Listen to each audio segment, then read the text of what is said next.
Olá, seja bem-vindo a mais um Alba em Entrevista. Ela completou 10 anos como conselheira do Tribunal de Contas do Estado da Bahia, órgão responsável pela fiscalização da aplicação dos recursos públicos do governo do Estado.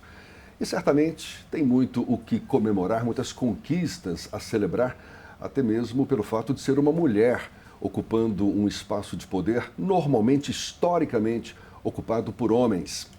Estamos falando da conselheira Carolina Matos, nossa convidada. Muito prazer. Prazer é todo meu. Muito obrigado por aceitar nosso convite. Seja bem-vinda.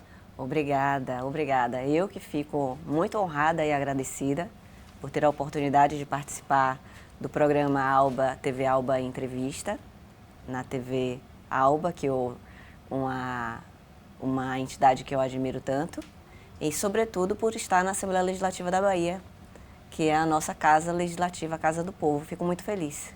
Você completou agora, praticamente tem poucos dias, 10 anos como conselheira do TCE Bahia. Qual o grande mérito para exercer uma função tão importante na administração pública e durante tanto tempo? Uma década não são 10 meses, né?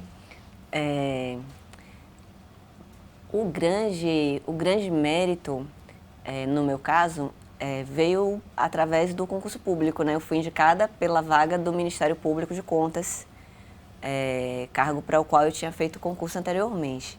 Mas, nesses 10 anos de exercício do cargo,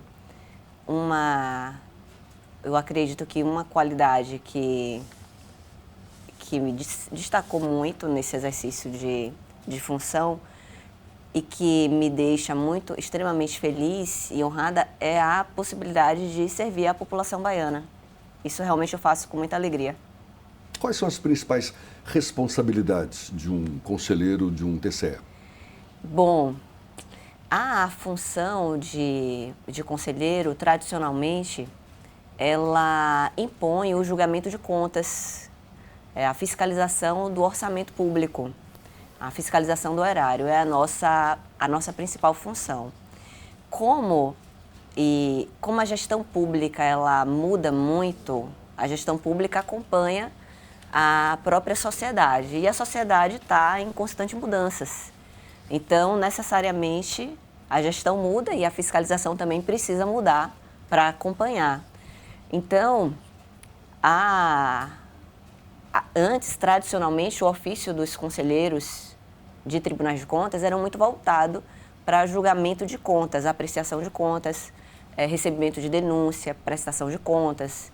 Mas, atualmente, já existe uma mudança aí que é muito bem-vinda no cenário nacional dos tribunais de contas, que é uma atividade, o exercício de uma atividade voltada a um controle preventivo, que não se aguarda chegar às contas a prestação de contas para a gente julgar. Nós já fazemos a verificação do orçamento a partir da observância do comportamento dos orçamentos em confronto com o resultado das políticas públicas. Então, essa mudança está acontecendo exatamente neste momento. Nós estamos presenciando essa mudança e que é muito promissora, né, em relação ao benefício da sociedade.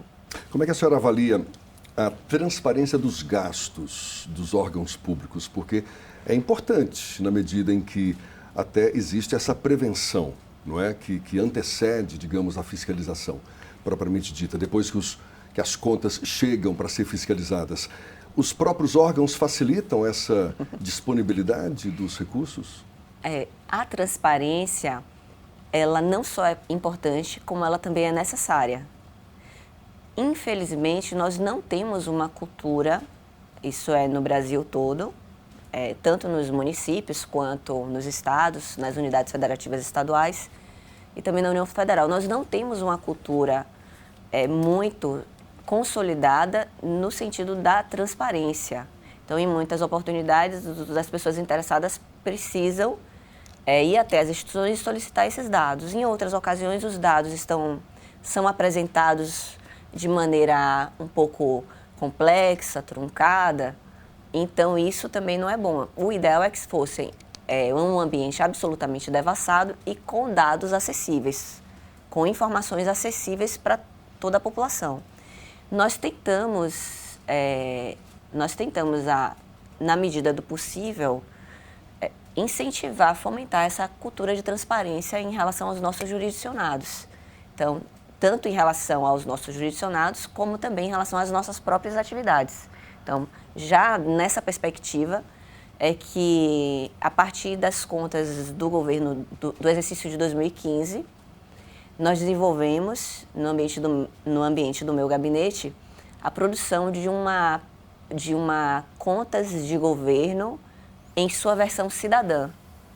Então, o propósito dessa versão cidadã é fazer com que qualquer pessoa possa ler. Ela é bastante rica, tem uma linguagem muito simples, bastante visual também, com muitas imagens. Então, o propósito dessa versão cidadã é que qualquer pessoa, seja estudante, adolescente ou pessoas que não operam diretamente na área do controle externo, do serviço público em geral, possam, a partir da cartilha, com uma linguagem mais ou menos como uma cartilha, a partir dessa versão cidadã das contas de governo, ter uma ideia de como é que ocorre a questão do financiamento dos direitos fundamentais, porque o Estado, essencialmente, é isso hoje, né? Há uma estrutura, uma superestrutura que funciona para poder conceder à população aquilo que ela precisa, que é a saúde,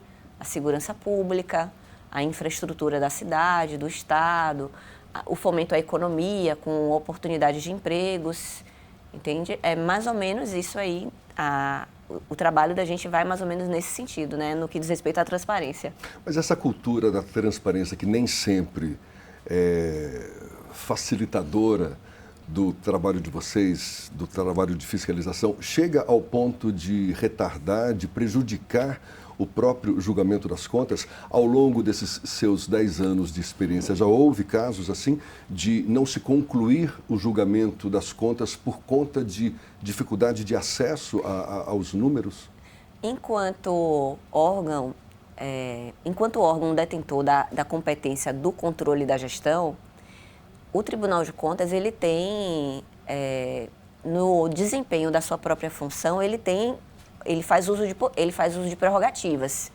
Então, já no exercício dessas prerrogativas, para fazer com que as competências sejam concretizadas, ele dispõe de força para isso, né? Vamos dizer assim, com um nome mais ou menos em adaptação, dispõe de força. O que seria essa força?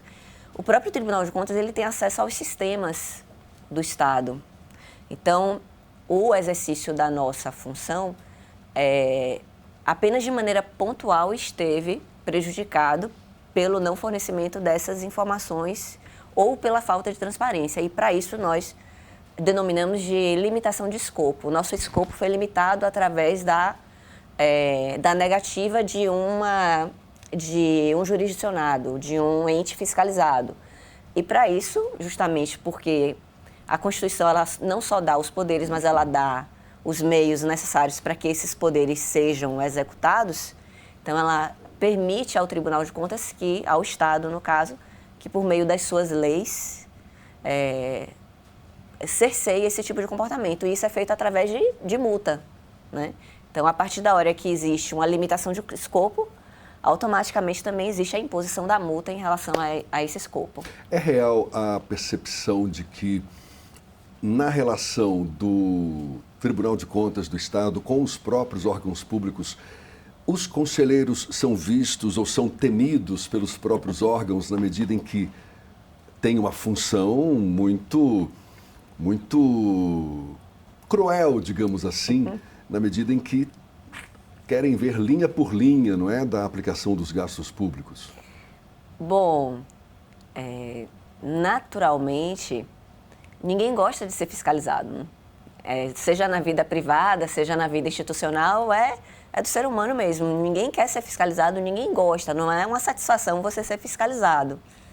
Então, já pela própria característica inerente ao cargo, existe essa áurea, né, de excesso de rigor, de uma postura mais incisiva. Porém, é o que eu sempre digo, enquanto membros de tribunais de contas, nós executamos a lei. E a lei é feita pelos parlamentares, representando os seus eleitores, né? Não só eleitores, mas a população de uma maneira geral, os seus cidadãos. Então, há um tempo atrás, eu acredito que existia um rigor ainda maior em relação ao exercício, né, das funções. Hoje em dia, eu vejo muito mais uma atuação destes conselheiros, que renova muito, né? Eu vejo uma atuação desses conselheiros muito no sentido de uma indução a uma boa gestão. Então, o propósito fundamental do controle externo, do exercício do controle externo, é o aprimoramento da gestão pública. E para que esse aprimoramento da gestão pública aconteça, nada melhor do que termos o gestor público na figura de um parceiro. Porque o gestor público na figura do parceiro da fiscalização, existe uma possibilidade muito maior, uma probabilidade muito maior de se existir uma adesão às orientações que forem emanadas pelo órgão do controle externo. A senhora, ao longo desses 10 anos, vivenciou experiências com 3 governos, na verdade, finalzinho do governo Jacques Wagner, do último governo do Jacques Wagner, 2 governos de Rui Costa e agora, comecinho do governo de Jerônimo Rodrigues. Como foi essa relação? Governos do PT, mas com características, penso eu, próprias de cada um dos seus governantes. Como é que a senhora avalia essa relação ao longo desses 10 anos com esses 3 governos, mesmo sob o mesmo guarda-chuva? Bom, como eu tinha dito antes, a administração pública, a gestão pública está sempre em movimento, está muito em movimento. Então, a administração pública evolui muito ao longo do tempo para poder se adaptar às necessidades sociais. A respeito de mudança de gestão, de gestor, no caso, do chefe do Poder Executivo, eu procuro ter sempre um cuidado muito grande na minha atuação, não só em relação ao gestor estadual, mas também aos gestores municipais, quando os processos chegam, porque em algumas oportunidades chegam também no caso de recursos estaduais repassados para municípios. Mas eu procuro sempre ter como um grande farol no exercício da minha atuação a blindagem em relação a quem é o gestor.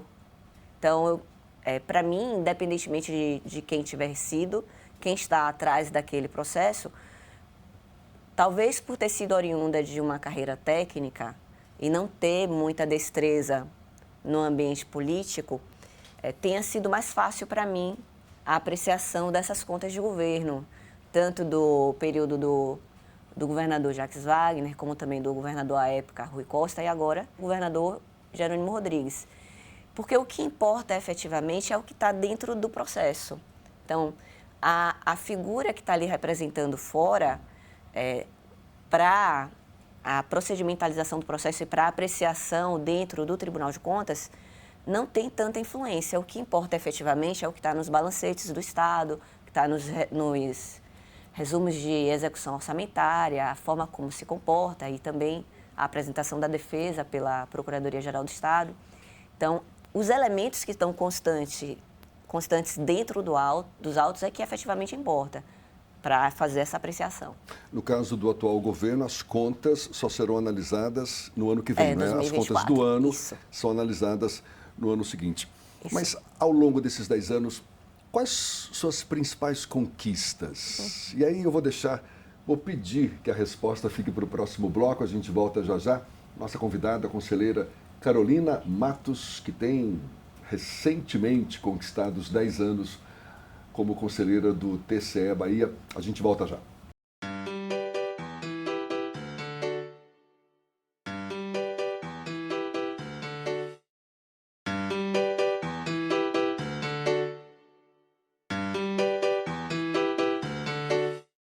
Já estamos de volta. Nossa convidada, a conselheira Carolina Matos, conselheira do Tribunal de Contas do Estado da Bahia. 10 anos como conselheira, tem muito o que comemorar. Quais suas principais conquistas? nessa caminhada de 10 anos, eu posso dizer que a principal conquista foi ter conquistado a confiança da minha instituição. Então, essa, para mim, foi a principal conquista. Ter desenvolvido um trabalho de muita seriedade, ter alcançado o respeito dos servidores e também dos membros da casa, tanto os pares conselheiros quanto os procuradores de contas, e ter conseguido colocar em prática alguns avanços em relação a questões mesmo referentes ao controle externo, sempre conseguindo congregar o apoio tanto dos servidores quanto dos membros. Então, acredito que esse foi tanto o maior desafio quanto a maior conquista. No bloco passado, eu sugeri que a imagem do conselheiro muitas vezes pode ser vista como uma figura temida, não é, pelos próprios gestores públicos, uma vez que é o responsável pela fiscalização da aplicação desses recursos públicos. E, em grande parte, porque fica muito atento o conselheiro aos caminhos percorridos por esses recursos públicos. Dê um exemplo prático de caminhos que possam ser, digamos, colocados em xeque. Qual o cuidado bem objetivo para observar o andamento da aplicação desses recursos e quando a luz amarela acende, opa, tem algo de errado aqui? Bom, tem algumas situações assim que despertam um cuidado maior em relação à verificação de contas. E tem alguns casos que são diferentes de um para o outro. Por exemplo, eu diria que algumas contratações emergenciais de maneira sequenciada, eu imagino que já seja um sinal amarelo. Outro que eu imagino é a não obediência à ordem dos credores em relação a alguma unidade orçamentária. Eu acho que também é algo que se deve ter um pouco de atenção. Uma desídia em relação ao planejamento, isso no meu modo de ver é muito grave. Não se o ente estatal não se programar de maneira adequada, porque precisa ter uma atenção redobrada no que diz respeito a planejamento, e aqui eu vou invocar a frase de uma grande amiga que diz: aquele que não planeja aceita qualquer resultado.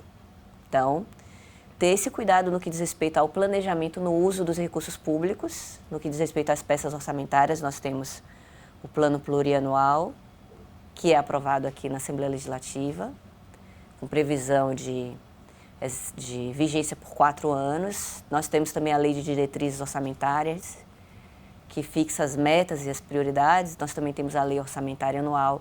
Então, tudo isso para poder fazer um regramento mais detalhado no que diz respeito à utilização adequada dos recursos públicos. Então, o gestor público que não estabelece um planejamento no que diz respeito à idealização e à formulação das suas políticas públicas, fazendo uma correlação necessária com essas peças orçamentárias, eu diria que esse é o erro mais grave. São casos que chegaram a ser observados ao longo desses últimos anos? Sim, com certeza, com certeza. Nós observamos, eu na qualidade de relatora do exercício de 2015, pontuei de maneira muito enfática no relatório das contas de governo, que foi encaminhado aqui para a Assembleia Legislativa, já em relação ao plano estadual de educação. Ao plano estadual de educação, nós tivemos também uma observância maior diante da sua importância para o cumprimento daquela que é a política pública mais importante, já que é a educação que permite o exercício de todos os outros direitos. Então, em relação ao plano de educação estadual, nós atuamos e vemos atuando durante todos esses anos. Anualmente, nós fazemos essa verificação no que diz respeito à mensuração a possibilidade de mensuração do que é executado pelo governo e do que planejado, do que foi planejado anteriormente. Então, é preciso que esteja planejado para que, inclusive, a população saiba se aquilo que foi comprometido durante o programa de governo, se está sendo cumprido e em que medida está sendo. Isso como uma forma de retorno para a população. E, por outro lado, no reverso da medalha, né, o gestor também precisa ter conhecimento daquilo que não está saindo como ele mesmo programou, para que ele possa, então, mudar o curso da sua atuação e ter a oportunidade de aprimorar a execução dos seus projetos. Quer dizer que quando é identificado ou detectado alguma irregularidade nas contas públicas, antes mesmo de o gestor ser, digamos, penalizado por isso, propõe-se uma correção dessas contas, é isso? Com certeza, com certeza. Temos isso, nós estamos aqui falando no ambiente do processo, né? Então, não, é difícil que seja uma censura fatal já em uma primeira ocorrência, né? No caso, por exemplo, da gestão estadual, nós temos um orçamento muito robusto, muito caro, muito grande, para uma infinidade de ações. São muitas ações. É um nível de detalhamento muito grande. São questões que atingem a vida total da população. Então, não são pequenas falhas que importam nenhuma desaprovação. E também não é o que é desejável, né? O que é desejável é que a gestão possa ser corrigida e a população seja beneficiada, né? Isso é o que se deseja. Então, dentro do processo, antes de ter um provimento desfavorável, se oportuniza a defesa, se oportuniza a justificativa, se oportuniza, se for gestão anual, né, no caso as secretarias, que todo ano elas precisam apresentar as suas prestações de contas, difícil que uma ocorrência seja apenada já na primeira oportunidade. Então, o gestor, inclusive, ele tem a oportunidade de apresentar um plano de ação de acordo com as suas próprias possibilidades para fazer uma correção, né? Então, se faz dessa maneira, é isso dentro do processo. E fora do processo, existem ainda duas formas de atuação do Tribunal de Contas que são igualmente muito importantes, tão importantes quanto o julgamento das contas, que uma delas é uma atuação pedagógica, que é quando o tribunal, por meio da sua escola de contas, faz a capacitação e trabalha no sentido da capacitação dos jurisdicionados, naqueles pontos que, a partir de uma verificação, de um diagnóstico, se percebe uma vulnerabilidade maior, e também através de cursos, de aulas, né, de treinamentos. Nós fazemos muitos treinamentos e também um outro lado, além da questão da função pedagógica, nós também desenvolvemos uma função preventiva, que é igualmente importante à função de julgamento de processo. Essa função preventiva ela já é feita através do confronto de dados nos sistemas, então que são emitidos alertas nesses próprios sistemas. A partir da emissão desses alertas, os técnicos notificam os gestores responsáveis para que eles, então, se adequem ao sistema, à forma desejada de atuar, né? Sempre buscando, como dito antes, uma postura muito mais voltada para uma parceria com o gestor do que como uma postura que seja apenas de punição ao gestor, né? Assim como a fiscalização vem evoluindo ao longo dos tempos, a prestação de contas evolui na mesma medida ou são erros recorrentes? Ainda a administração pública, a gestão pública, melhor dizendo, os governantes ainda precisam evoluir muito, aprender muito mais? Bom, todos nós somos dinâmicos, né? Há uma nota característica do ser humano e, por assim, também da sociedade que comporta o ser humano, é o seu dinamismo. Precisamos todos estarmos em movimentos o tempo todo. não só o gestor precisa estar adaptando a sua prestação de contas, evoluindo, melhorando, como nós também, enquanto detentores da função de controlar, de fiscalizar a gestão, também precisamos nos adaptar rapidamente, porque a sociedade muda de maneira muito célere, ainda mais agora com as redes sociais, as tecnologias de informática. Então, precisamos correr para estar à frente e é difícil isso acontecer, né? Porque a mobilidade de uma instituição não é tão rápida. Então, a gente precisa se movimentar muito rápido e estarmos sempre com os nossos radares bastante acentuados para identificar a necessidade de mudança e conseguir nos adaptarmos a essa mudança para que, então, possamos orientar a gestão pública no que for pertinente, de maneira célere, né? De maneira tempestiva. E isso tem acontecido através dos sistemas, dos estudos. O sistema Tribunal de Contas no Brasil todo está fazendo adaptações. Nós estamos muito unidos nesse sentido. Agora mesmo, todos têm notícia da auditoria ordenada no campo da educação.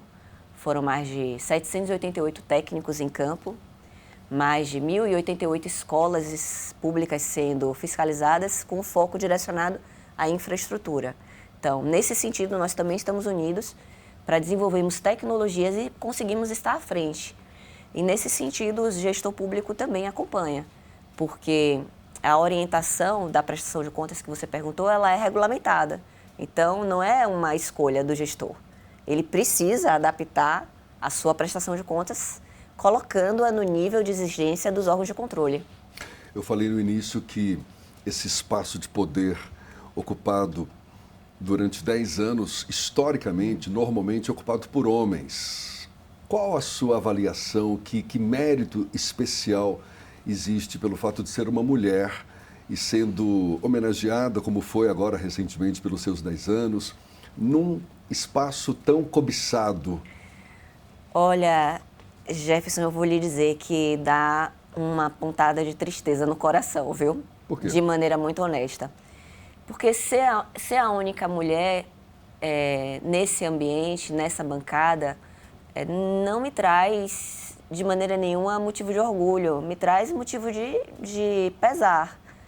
Já estamos em pleno 2023 e considerar que há 10 anos eu sou a única e continuo sendo a única quando existem tantas outras mulheres igualmente competentes, intelectualmente, inclusive, eu acredito que em um nível até a mais que eu, e que são também muito empenhadas, muito esforçadas, e não serem contempladas ou não serem colocadas, né, nessas posições de poder, não serem contempladas mesmo nessa posição de poder. Isso traz assim uma visão de uma sociedade que, no mínimo, tem muito a mudar, né? No mínimo, tem muito a mudar, porque nós somos, em termos de nível universitário, nós somos já a maioria. Uhum. Concursos públicos, nós somos a maioria. Produção acadêmica, nós somos a maioria. Então, por que não somos contempladas nos espaços de poder? Então, por que não somos ouvidas nos espaços de poder? Isso, então, é esse o ponto. Eu gostaria muito de ter uma outra conselheira que, com certeza absoluta, embora os meus colegas tenham muita empatia no que diz respeito às minhas questões, da minha feminilidade, mas eu tenho certeza que uma mulher poderia ter um lugar de escuta muito melhor, né? Muito mais favorecido. Então, é isso.